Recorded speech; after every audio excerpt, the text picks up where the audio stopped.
Welcome. We are talking all things adding, subtracting, and classifying polynomials today.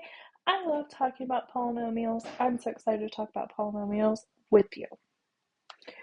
All right, we got our tiny little flipbook here. It doesn't look as cute on my iPad, so you're gonna have to forgive me. All right, but here we go. A polynomial. What in the world am I talking about when I mention polynomials? Well,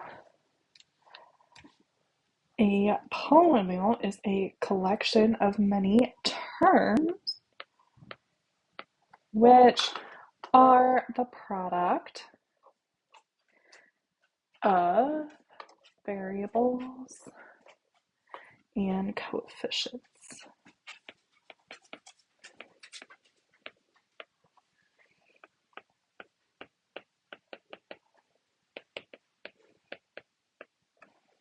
Terms in a polynomial are separated by addition and subtraction.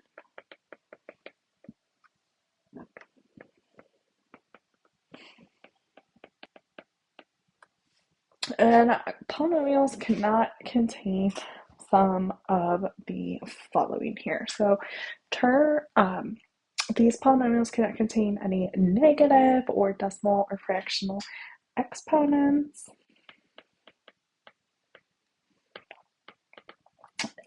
They cannot have any variables that are under a radical or square root symbol, and they cannot have any variables in the exponents. So those all talk about different other kinds of functions that you'll talk about in the future, but for now, we can't have those things in a polynomial. All right, so what are some things that are polynomials? Well, you can have something like 3x squared minus 4x. That's a polynomial. You could have something that looks like negative 5x to the 4th minus 4x cubed plus 2x squared minus x minus 1. That's a polynomial. And then I'll even give you a third one that looks kind of weird, 4xy squared. I know it's got two different variables in it, but we can still call that a polynomial. All right. So next, we're on this flat that says like terms. So two or more terms are considered like terms if they have the same variable, so they're both x, or both y, or both a, or both b, with the same exponent. So both squared, or both cubed, or whatever.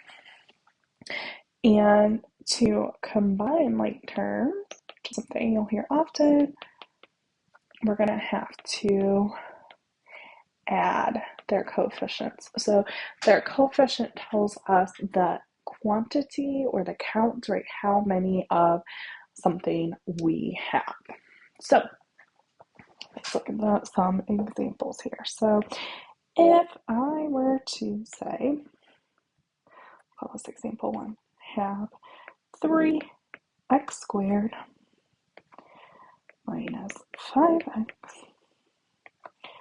plus 4x squared. Well, this 3x squared and this 4x squared, those are what we call like terms because they both have the variable x squared right to that second power. So we add their coefficients, right? So this is like, if I've got 3x squareds and my son has 4x squares, we put our x squareds together, we have 7x squares total in our little bank.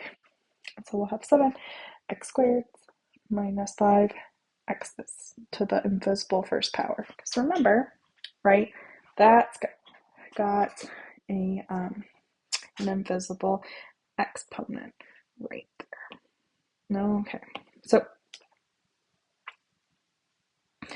next, let's say I have the following: 5x to the 4th minus 3x cubed minus 4x to the 4 minus 4x squared.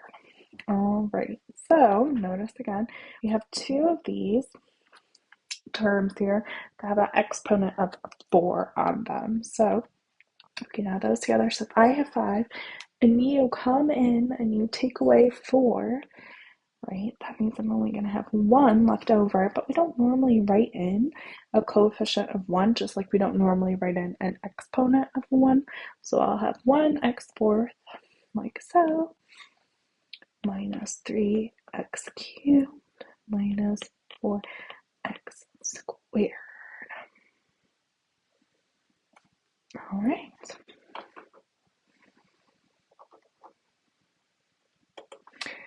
Okay, so now what we're going to do is figure out, well, how do we add these things together? So if I'm trying to add and subtract, work with these guys, what does that look like? So to add polynomials, it's fairly straightforward. We're just going to combine our like terms.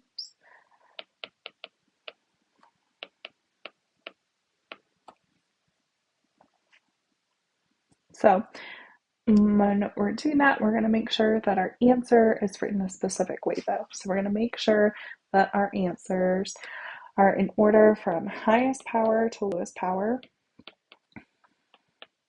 on the variable, usually it's x, or this is known as the standard form. All right. So here I've typed out some examples for you. So if I'm adding these together, let's say I've got 4x to the 5th here, and it doesn't have any friends going along with it. So when I go to add this to the next exponent, or to the next polynomial, it doesn't have any friends that I can combine it with, so it's going to stay 4x to the 5th. All right.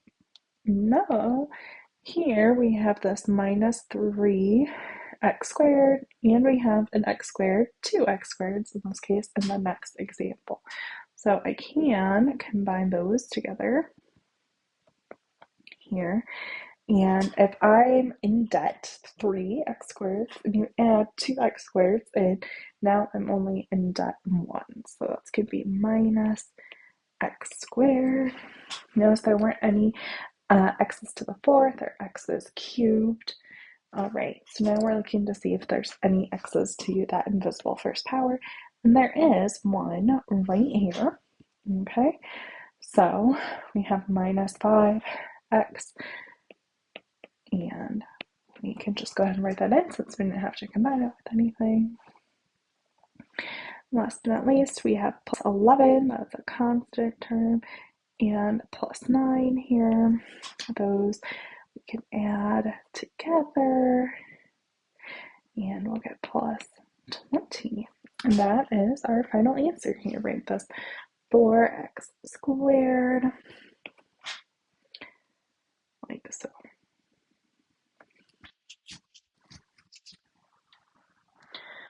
All right, next, again, we are looking to see if we have any like terms. So we'll start here. We've got 6x squared and a 2x squared. So if we combine those together, we're going to end up with 8x squared.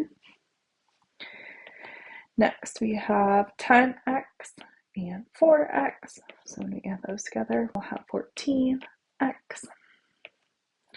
Then we have minus 7, and it doesn't have any friends, so we'll just have minus 7 here. All right, so that takes care of adding these polynomials. Whoa, that is a crazy shape. Let's try a better rectangle that time. All right. Now to subtract polynomials, it's going to be a little bit of an added step here because we need to first distribute that negative term each term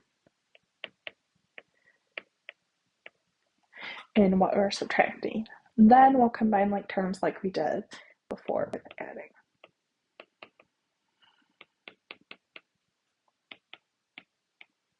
And make sure we've got that in highest, lowest power, write that standard form. All right, so first thing that I'm going to do here is just think about distributing this negative to all three of my terms here.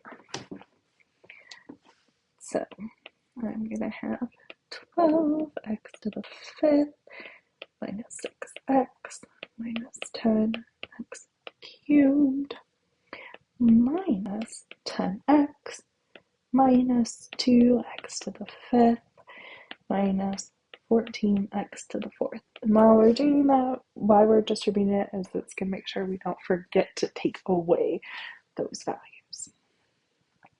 All right, so now we're going to have 12x to the 5th. We're going to subtract from that 2x to the 5th. So we'll have 10x to the 5th, like so. All right, next is going to be, I'm going to actually skip the 6x right now because what I prefer to do is like for my next highest power in x, because if I'm combining my like terms in the order of the student form, then I don't have to rewrite them again later. So we're looking for x to the 4ths, and there's only one of them. So we'll just rewrite it as is, minus 14x to the 4th. I'll look for any x cubes. There's only one of those as well, minus 10x cubed. You know what, this 4 here is looking kind of large in a chart. So, oh, this happens when teaching too, when my scribble erase just doesn't work. Oh, right. No x squareds, but I do have these linear, these x to the invisible first power ones. And so that looks like minus 6 minus 10, so it'll be minus 16x. And that's it right there.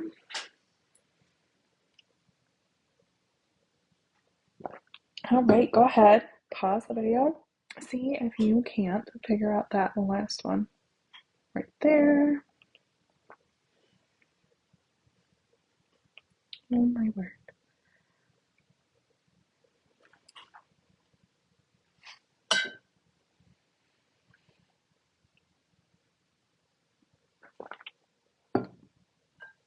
All right, so first we gotta distribute that negative. Now this one, we have some negative terms to begin with, so when you distribute the negative, they'll become positive. So like this is plus 10x minus 7 plus 2x squared. And now I saw x squared is the highest power on x, so there I had 1x squared. Here I have 2x squared, so this will be 3x squared. Now I'm going to look for my x to the invisible first powers. 8 plus 10, I'll have 18 x's. All right, and now the constant.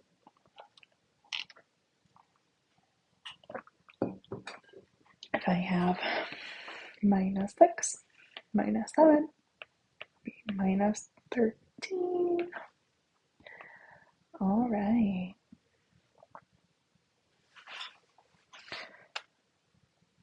That's it for subtracting. So now, what are we going to call these guys? It's our last page. And it's called classifying or naming polynomials. So polynomials are classified or named by their degree, which is the highest exponent on x, and their number of terms. So how many things are being added and subtracted together. So the degree again, right? That's the highest power of x, or whatever variable you're using. So let's look at these. So 0 is what we call constant. And that an example of that would be like 3, because 3 we could write as 3x to the 0th power, and we know anything to the 0th power is really just 1. For 1, we call that linear, and so an example of that would be 3x, right? We don't normally write in that first power, that exponent of 1. Second is called a quadratic.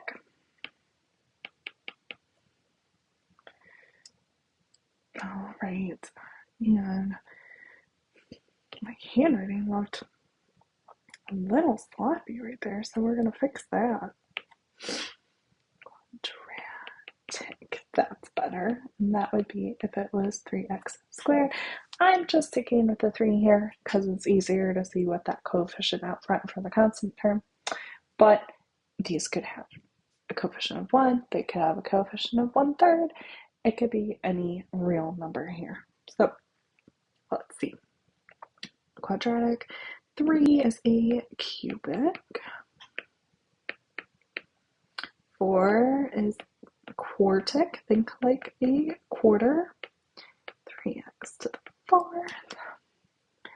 Then we have quintic, think like quintuplets. It's usually the only thing students are really like familiar with the suffix there.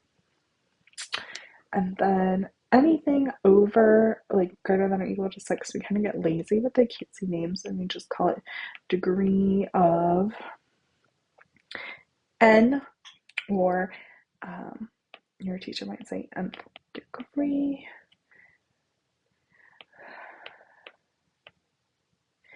Not sure why I put that little apostrophe in there. Nth degree. And so an example of that would be like 3x to the 6th. We would say that's the degree of 6, or 6th degree polynomial. All right, now for number of terms. So for number of terms, this is just how many things are being added, subtracted, so on. So a first one, if it's one term, we call that a monomial. And so an example of that might be like 2x to the 5th. Next, 2 we call a binomial. So an example of that might be like x minus 3. Then we have a trinomial. So that would be like x squared minus 2x plus 1 as an example of a trinomial.